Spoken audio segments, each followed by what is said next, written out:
చేస్తూ ఉంది. ఎన్నికల తర్వాత ఏ ఒక్క రూపాయి కూడా ఈ యొక్క రైతులకు సంబంధించి మెటీరియల్కు ఇచ్చిన పరిస్థితి లేదు.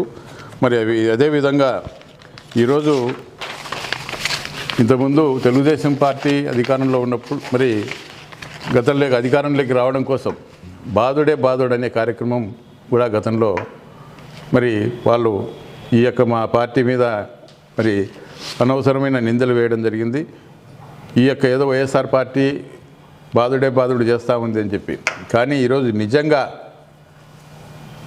ఆ యొక్క పేరుకు వాళ్ళు సార్థకత చేసుకున్నారు.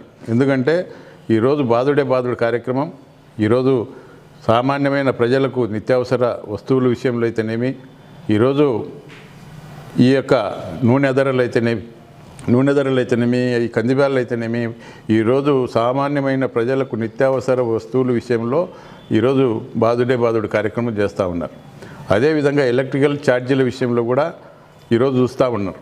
అదేవిధంగా ఎస్సీ ఎస్టీ వీళ్ళకు సంబంధించి ఎలక్ట్రికల్ ఛార్జీల విషయంలో కూడా ఈరోజు ఈ కార్యక్రమం చేస్తూ ఉన్నారు.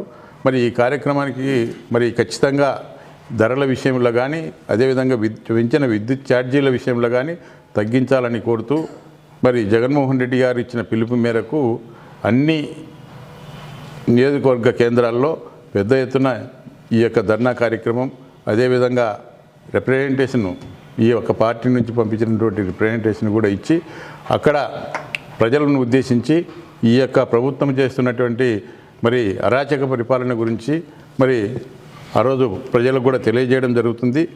మరి అందరూ కూడా ఈ కార్యక్రమంలో ఈ నియోజకవర్గంలో ఉండే వైఎస్ఆర్ పార్టీ కార్యకర్తలు, నాయకులు, అదేవిధంగా సర్పంచులు, ఎంపీటీసీలు అందరూ కూడా ఈ యొక్క జగన్మోహన్ రెడ్డి గారు ఇచ్చిన పిలుపు మేరకు ప్రతి ఒక్కరు కూడా ఆ యొక్క కార్యక్రమంలో పాల్గొని జయప్రదం చేయవలసిందిగా కోరుతాను.